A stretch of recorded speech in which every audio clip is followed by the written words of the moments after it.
Hi, my name is Dr. Appiah, and I'm a clinical psychologist. My experience lies mainly in working with children who have been exploited via mental health services. So I currently work into CAMS.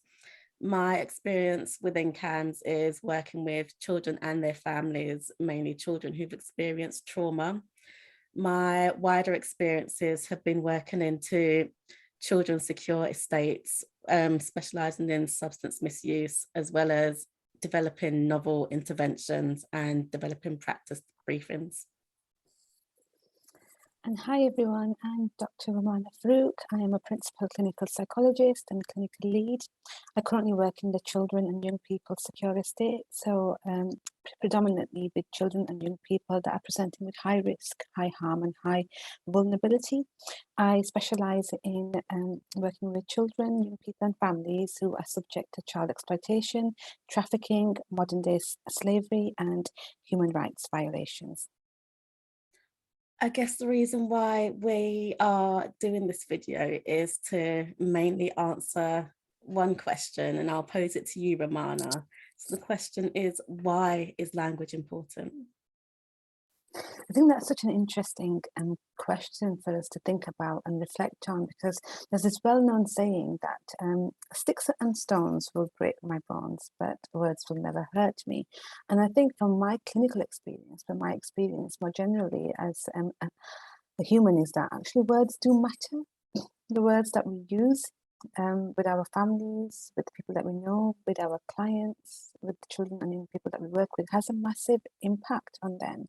We know that there's a link between language and the way children are spoken about and the development of their identity and their sense of self.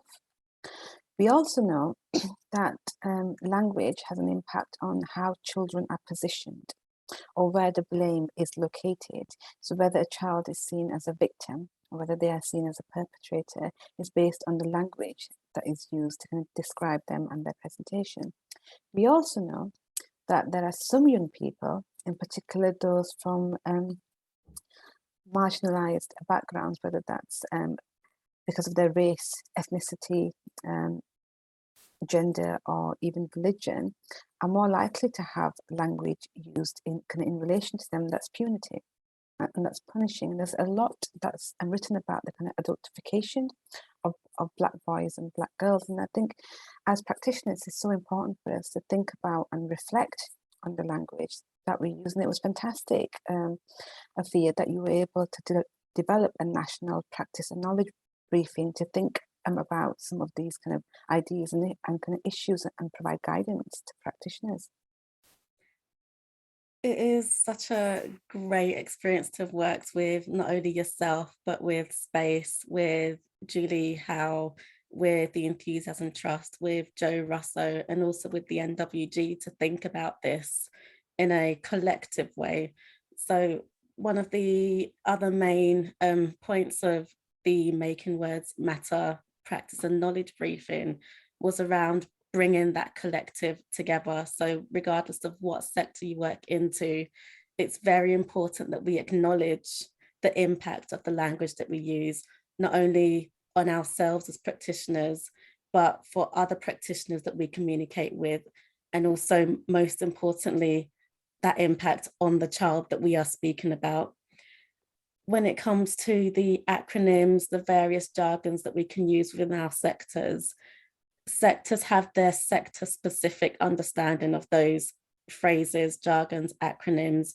Outside of those sectors, it can mean very different things. And that's one very basic way of looking at why we need to actually be focusing on the language we use. On top of that, there are grave issues with the language that we use in the sense of the trickle effects that is evidence in what we say about a child and the resources that the child may then not have access to, and the trajectory that that child's life may then go on to lead. So that brings us to basically saying the Making Words Matter document is something that we hope that you will all read and will help to bring awareness of making words matter.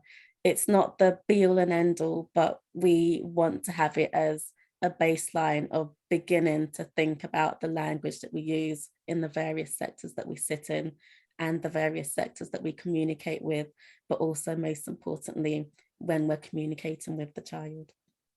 Thank you. Thank you.